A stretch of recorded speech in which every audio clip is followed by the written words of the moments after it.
Silakan duduk Bapak Ibu. Puji Tuhan, sesungguhnya ketika kita beribadah kepada Tuhan, dimanapun kita beribadah, itu akan membuat hati Tuhan senang. Situasi yang terjadi tidak membatasi untuk kita datang kepada Tuhan. Karena itu seberapa kita yang hadir di tempat ini, bahkan bagi semua jemaat yang ada di rumah, untuk tetap senantiasa berserah terus kepada Tuhan, berharap terus kepada Tuhan, mengandalkan Tuhan. Hari ini saya akan berbicara tentang pengharapan. Karena itu mari kita buka Alkitab kita. Kita melihat di dalam kitab Roma pasalnya yang ke-15 ayat yang ke-13. Kalau sudah dapat, mari kita bangkit berdiri. Roma pasalnya yang ke-15 ayat 13, begini bunyi firman Allah. Semoga Allah sumber pengharapan memenuhi kamu dengan segala sukacita dan damai sejahtera dalam iman kamu, supaya oleh kekuatan Roh Kudus kamu berlimpah-limpah dalam pengharapan. Bapak Ibu yang saya kasihi di dalam Tuhan, firman Tuhan menjelaskan bahwa Allah itu adalah sumber pengharapan. Amin. Bukan manusia sumber pengharapan kita, bukan harta menjadi sumber pengharapan kita, tetapi jelas ayat ini berkata bahwa Allah lah sumber pengharapan kita. Saudara, apa yang dimaksud dengan pengharapan? Pengharapan adalah sesuatu yang belum nampak. Itulah yang disebut pengharapan, Bapak Ibu. Sesuatu yang tidak kita lihat, itu yang kita harapkan. Sesuatu yang akan Tuhan kerjakan dalam hidup kita, itulah yang akan kita harapkan. Sesuatu yang tidak bisa dijangkau oleh pikiran kita, itu yang kita harapkan, yang Tuhan akan kerjakan dalam hidup kita. Saudaraku, mengapa pengharapan itu digambarkan seperti saung atau seperti jangkar?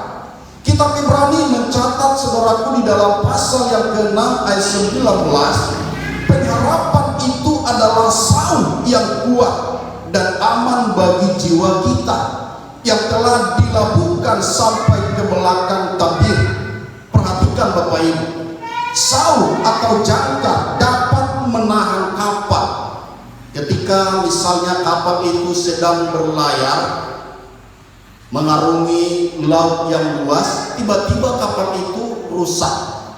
Maka yang pertama dilakukan oleh nakoda adalah melepaskan sangkar atau saung ke air sana, sehingga kapal itu tidak akan dibawa oleh angin, tidak dibawa oleh arus. Dan selama mereka melakukan perbaikan kapal tersebut, maka asal itulah yang menahan kapal itu sehingga tidak terbawa arus. Saudara dikasihi Tuhan, demikian juga bagi kita yang percaya. Selama kita berpengharapan kepada Tuhan, maka kita akan kuat dan kita aman dari setiap virus yang sedang mewabah, saudara. Kita akan kuat menghadapi semua tantangan. Kita akan kuat menghadapi semua cobaan. Kita akan kuat yang walaupun mungkin kita mengalami sakit, penyakit. Karena kita harus sadari, bukan berarti kalau kita sebagai orang Kristen tidak kena penyakit. Bisa kena penyakit. Tetapi saudara dikasihi Tuhan, kita akan kuat oleh karena apa? Karena kita berpengharapan hanya kepada Tuhan. Amin. Karena kita berpengharapan hanya kepada Tuhan, saudaraku. Saya ingin katakan, selama kita berpengharapan kepada Tuhan, maka itulah fondasi untuk kita meminta apa yang kita inginkan. Ya. Jadi berpengharapan itu sangat penting. Berpengharapan Saudara dikasih oleh Tuhan, kita tentu berharap sukacita itu melimpah dari Tuhan, maka itu akan kita terima karena Tuhanlah sumber sukacita. Kita berpengharapan kepada Tuhan supaya Tuhan memberikan damai sejahtera, maka Tuhan akan memberikan damai sejahtera itu kepada kita. Tuhan yang bisa melakukan itu kepada kita, tidak bisa dilakukan oleh manusia. Sukacita yang diberi manusia itu terbatas adanya, tetapi sukacita dari Allah itu akan terus menerus kita nikmati dalam hidup kita. Damai sejahtera itu akan terus melimpah ketika kita berpengharapan hanya kepada Tuhan. Saudara dikasih Tuhan, bagaimana caranya kita mendapatkan sukacita dan damai sejahtera itu? Saudaraku, dikatakan bahwa satu-satunya jalan adalah sebagaimana ayat yang kita baca, kita harus tetap beriman kepada Kristus Yesus. Amin.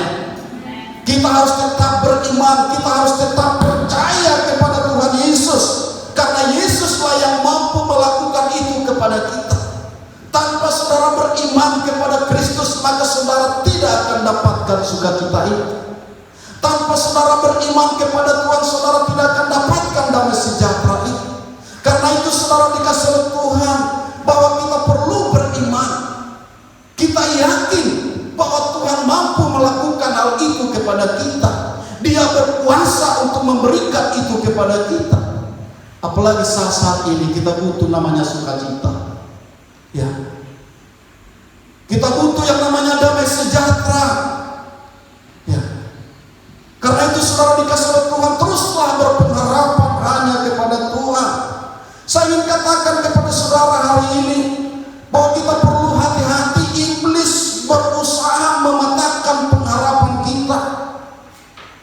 Iblis selalu berusaha menyembuhkan kita supaya kita tidak berpengharapan lagi kepada Tuhan, supaya kita tidak lagi percaya kepada Tuhan. Dia sibukkan pikiran kita dengan berbagai macam cara. Di hari ini saudara dikasih oleh Tuhan, kita yang mendengarkan kebenaran firman Allah, jangan sampai kita terkecoh, jangan sampai kita terpengaruh dengan permainan kuasa kegelapan, tetapi kita harus kalahkan dengan cara kita senantiasa berpengharapan terus kepada Tuhan. Saudara dikasih oleh Tuhan, sekali lagi saya tegaskan kepada kita semua jemaat yang ada, bahwa berpengharapan kepada Tuhan, maka saya katakan Tuhan akan tetap di pihak kita. Amin. Berpengharapan kepada Tuhan, maka Tuhan mengetahui segala keperluan kita.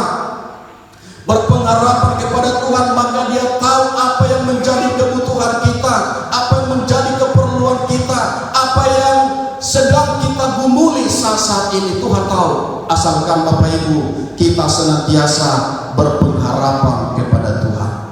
Saudaraku, Yesus tahu umatnya mudah goyah. Yesus tahu umatnya mudah ragu, saudaraku. Karena itu saudara dikasih oleh Tuhan, Dia memperlengkapi gerejanya dengan kuasa Roh Kudus. Saudara perhatikan Bapak Ibu, bahwa Roh Kudus inilah sebenarnya penghiburan buat kita. Roh Kudus itulah yang memampukan kita bisa bertahan menghadapi situasi yang terjadi.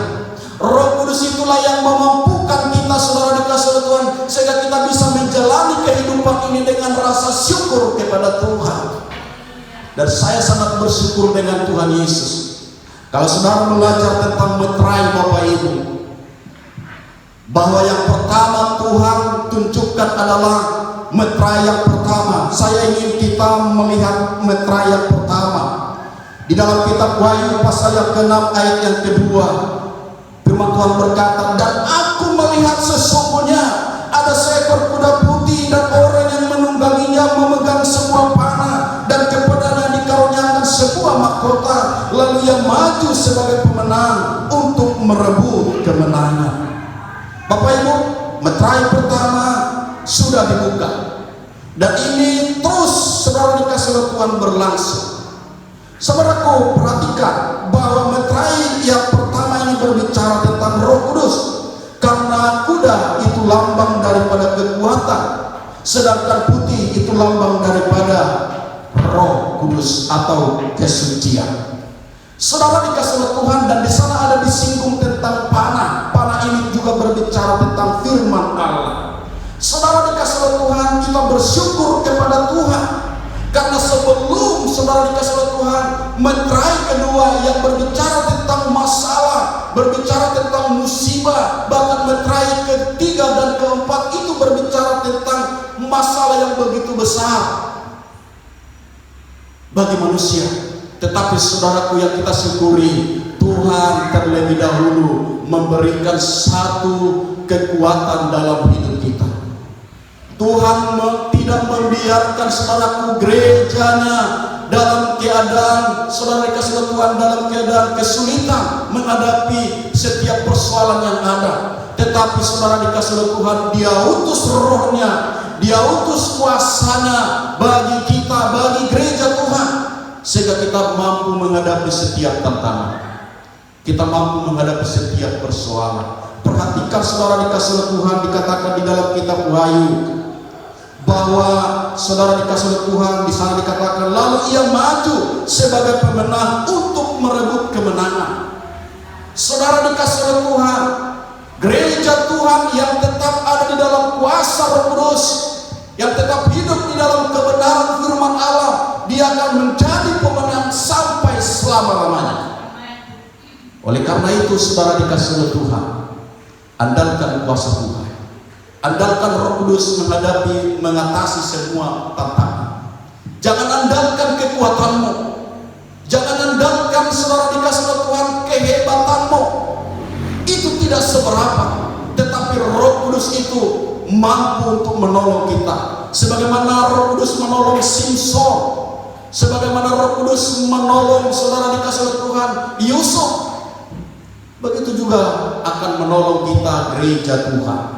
Saudara dikasih oleh Tuhan, oleh karena itu jangan dukakan Roh Kudus, jangan dukakan Roh Kudus, karena Roh Kudus bisa berduka jika hidup kita tidak benar, jika hidup kita senantiasa hidup di dalam kejahatan, maka Roh Kudus itu akan berduka.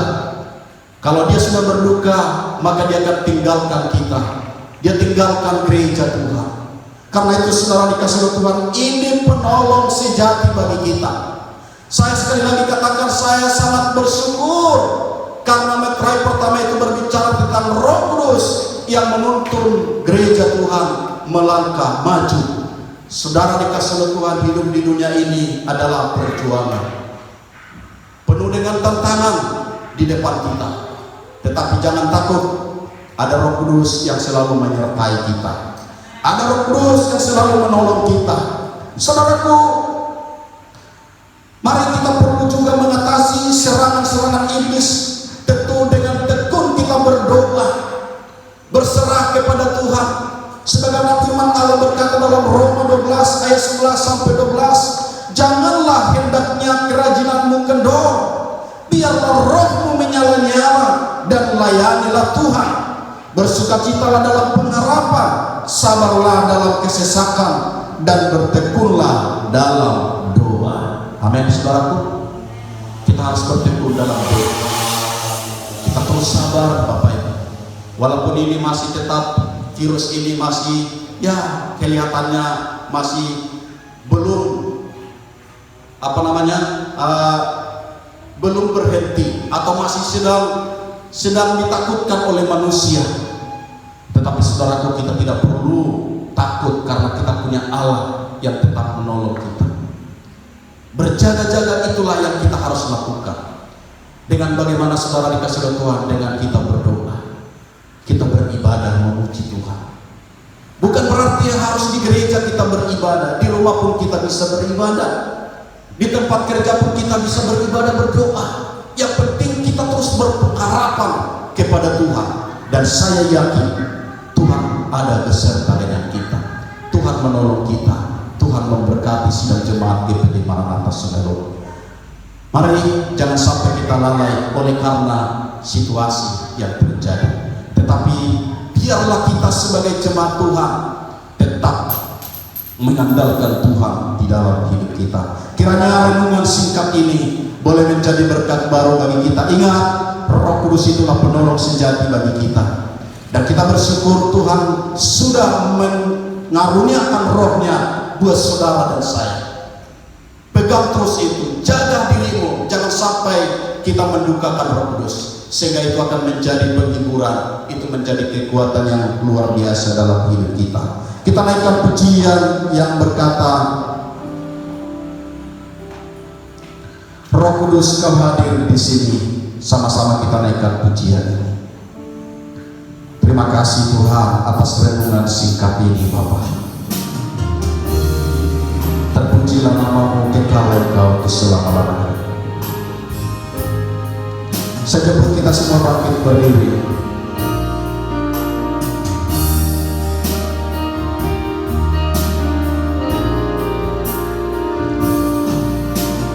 Roh Kudus Kau hadir di sini.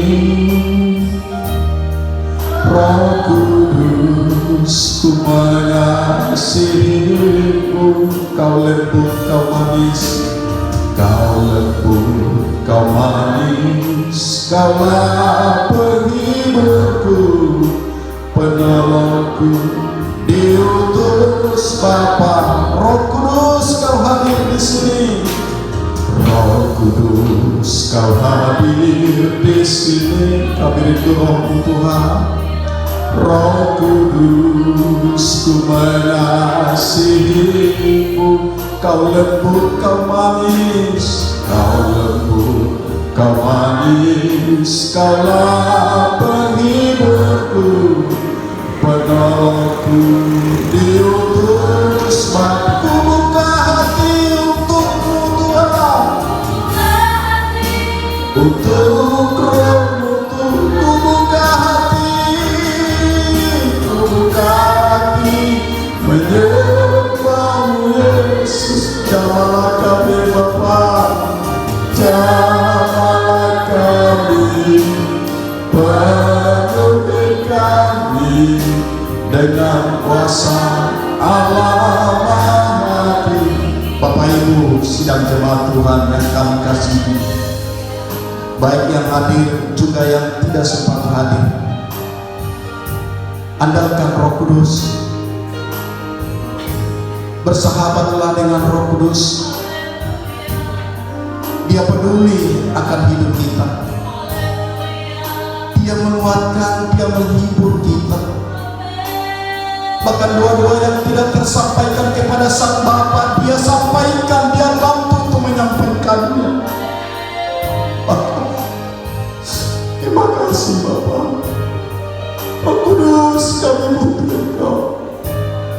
Roh Kudus, kami perlu Engkau.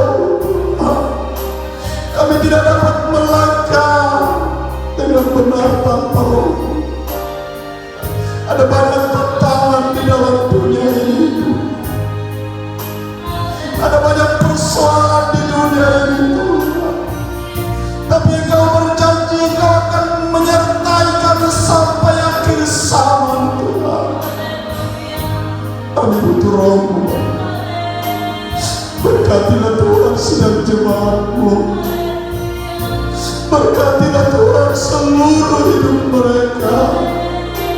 Jangan biarkan satupun mereka mengalami penderitaan, kesulitan oleh karena kekurangan makanan. Tuhan, Engkau berkati semua. Roh Kudus, hibur mereka Bapa. Roh Kudus, mampukan mereka untuk tetap bersabar menghadapi setiap persoalan. Makasih. Ku buka hati untuk Roh-Mu Tuhan. Ku buka hati menyembah-Mu. Nanti Ibu Gembala berdoa siapa? Jamalah kami, penuhi kami dengan kuasa Allah Maha. Jamalah kami, jamalah kami, penuhi kami dengan kuasa Allah Maha. Jamalah kami, oh jamalah kami,